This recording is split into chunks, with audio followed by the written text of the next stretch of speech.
It's the talked about neighborhood in Charlotte. How has that momentum shifted? And tell me about South End, where it is right now. When I was growing up, South End was a fairly dangerous place to be. My mom put me through school as a florist in South End. Bars on the windows, people breaking in to steal money out of the Coke machines, etc. Then it's crazy that now, a block away is like a Patagonia flagship store. You've got all the brand names that want to be in kind of the typical high street retail spaces and restaurant spaces that are there. How did you first get into retail real estate, and what's kept you in it? Oh boy, we're going back. I'm a little ashamed at how long ago this decision was made for me, but back in the GFC, I was more of a generalist and, just would chase every deal that came my way. And then every deal at the same time just completely stopped. And the only thing that was still moving at all were second generation restaurant spaces. So we had just hired a gentleman named Dave Sherhart that came in. He had a ton of restaurant background. So we brought him in, and the goal was, I'll teach you how to do commercial real estate. You teach me how to do restaurants and sound like I know what I'm talking about. And then we'll try to make a go of it. And that was the only deals that were getting done at the time. It was crazy. Yeah. And then that led into me eventually buying this 1960s bowling alley in the Myers Park area of Charlotte and taking that from an old smoky, Budweiser and onion ring place to like a cool hip place that people wanted to go and hang out. It's still there. I actually have a function. We sold it, but we have a function there tonight. So that just kind of solidified that in my world, taught me a lot more about how to think like an owner and an operator, how to build things, how to design things, how to put the team together where you need the contractor, the designer, or the marketing guy, and really how to kind of think about it holistically. And once you get kind of bit by the retail bug, all the other deals just aren't quite as interesting to you. So I guess what's kept me in it. I can't think of anything harder than opening a restaurant. I mean, the successful restaurateurs maybe are the brightest business people out there because there's just so many moving pieces. Yeah. And the most insane thing about that bowling alley project, to your point about you got to be creative and you got to do things the hard way. We only closed for one day in the entire construction process, where we literally had to shut water down in the entire building. We had porta potties set up. I mean, it was an absolute nightmare. I was getting cursed at by grandmas with cigarettes hanging out of their mouth, pulling a bowling bag the whole time. You got to be really creative if you want to get into the retail and restaurant business. Yeah, no, it's not always pretty. You got to know what you're talking about. Tell me what it's like to work in Charlotte. Oh my goodness. I feel so blessed to be working in Charlotte. I'm born and raised here. And when I was coming up, I mean, this was like a town.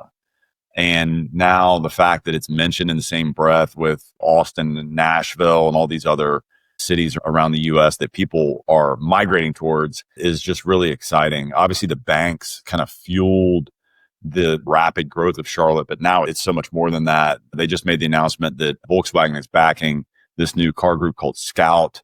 They just announced that they're taking a massive amount of real estate in Plaza Midwood, 1,200 new jobs.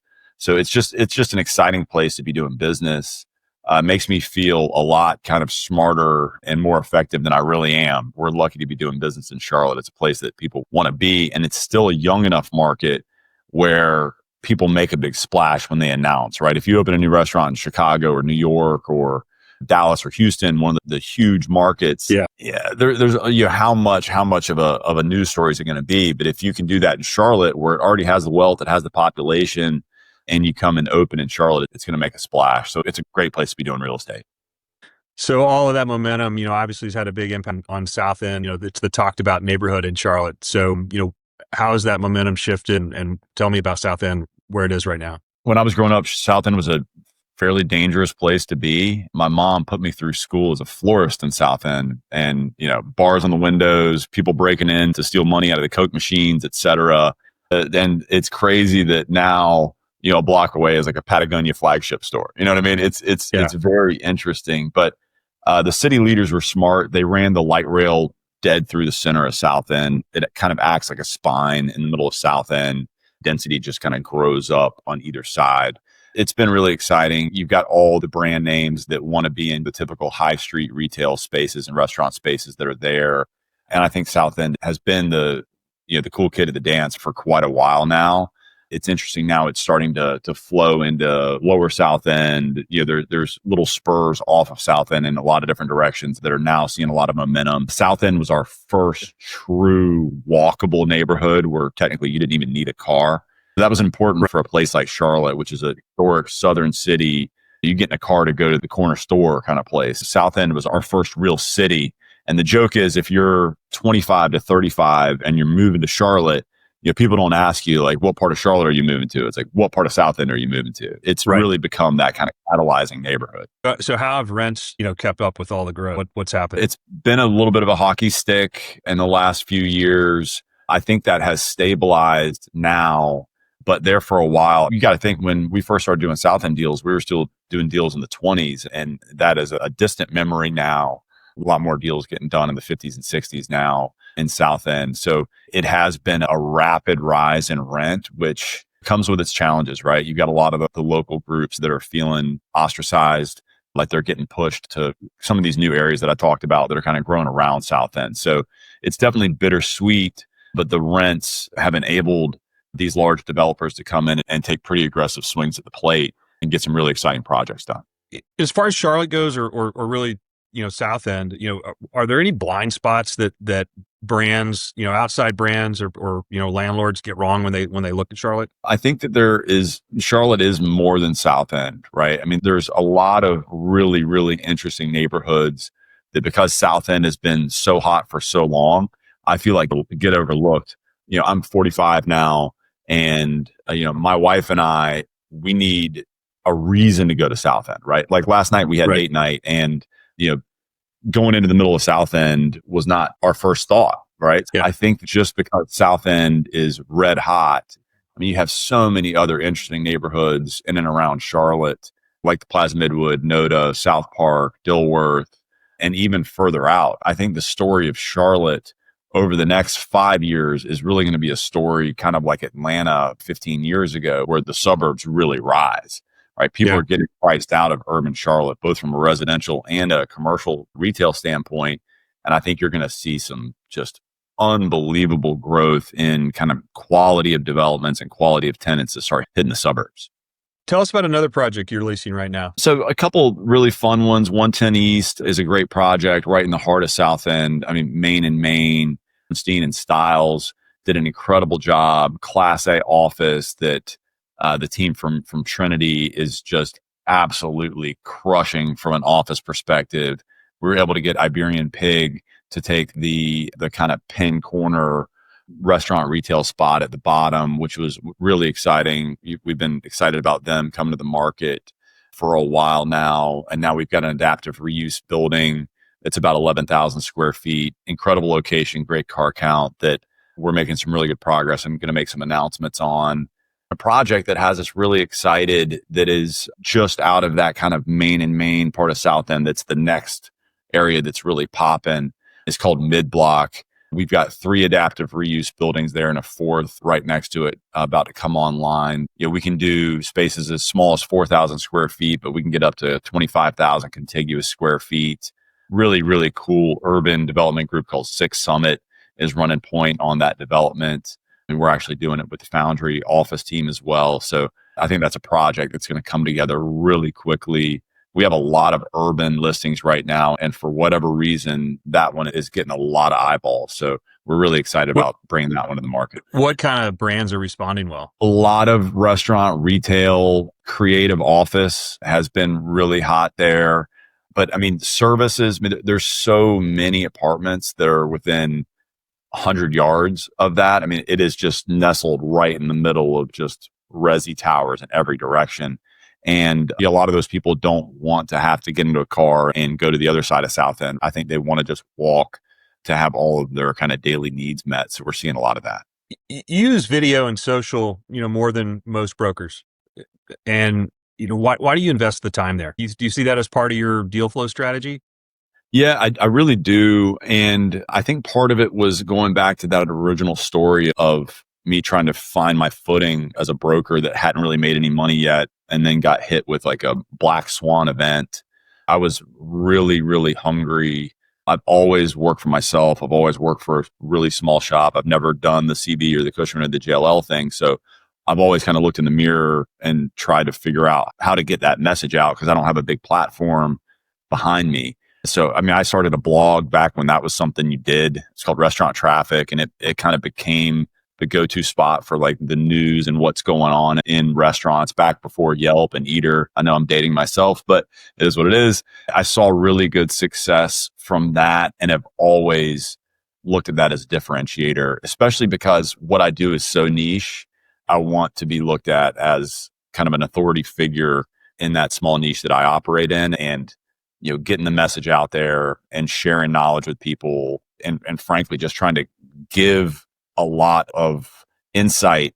I wouldn't be the person you ask about the future of AI or commodity trading, but for urban retail and restaurants, I know more than most. So just being able to share that information and not really ask for anything in return has always gone really well for me. People seem to respond to it really well. So it's something that I enjoy, and it's something that people respond to. Yesterday I had an email from someone replying to an email that I'd sent them on October 6th. And it was like, hey, sorry, I've been really busy, but I saw your post on LinkedIn and I'm really glad because I meant to follow up. And, I think, right there is an example, that sometimes, people overthink it. It's not necessarily like that it needs to be slick, professionally done or whatever. You want to be visible, right? You want people to know you're out there. And you have no idea what the timing is supposed to be, right? You have no idea that person on October, 6th didn't really have a need to talk to you, but today they do, and you just happen to hit them at the right time. It's very hard for me to point to one thing that I do marketing wise, but it's always much more been about, hey, let me put knowledge out into the world, put a message out in the world, put a brand out in the world, and just see who it resonates with and just try to keep going. Any categories or emerging brands you're watching closely heading into next year? I'm really interested. And again, Charlotte is what it is. It's a secondary and a tertiary market, right? We're never going to compete with New York and Chicago for deals. But it's really interesting for me to look at how these web brands are trying to get into brick and mortar, right? Like you've got the Netflix store that just opened. I was just reading today about the Meta store that just opened. Obviously Apple and Microsoft did this a long time ago. So the playbook's there, but it's just going to be really interesting to me, what other brands start to use brick and mortar to kind of solidify the relationship with the consumer. I think we're just seeing the tip of the spear for that type of stuff. You were one of the first featured brokers on Brand March. What made you want to be a part of the platform? Yeah, I just love connecting. We have such a small... So all of that momentum, obviously has had a big impact on South End. It's the talked about neighborhood in Charlotte. So, how has that momentum shifted? And tell me about South End, where it is right now. When I was growing up, South End was a fairly dangerous place to be. My mom put me through school as a florist in South End. Bars on the windows, people breaking in to steal money out of the Coke machines, et cetera. And it's crazy that now, a block away is like a Patagonia flagship store. You've got all the brand names that want to be in kind of the typical high street retail spaces and restaurant spaces that are there. And it's so hard for me to know who looks at the business the same way I do that lives in Spokane or Dallas or pick a city. There's something valuable to me about having like-minded professionals that if you have a client that's like, I really, really want to be in Atlanta, it's like, well, listen, I don't do any business in Atlanta, but I absolutely know a couple people that I can put you in touch with. And just knowing that those people are going to get taken care of and that we'll be able to kind of share experiences and share deals is just something that's really exciting to me. And it's harder to pull off than you would think, right? Especially in a city like Charlotte, you just get so myopic on what's going on here that it's hard for me to know who is really kicking butt in some of these other markets. And I think Brand March does a good job in helping us kind of understand that. Great.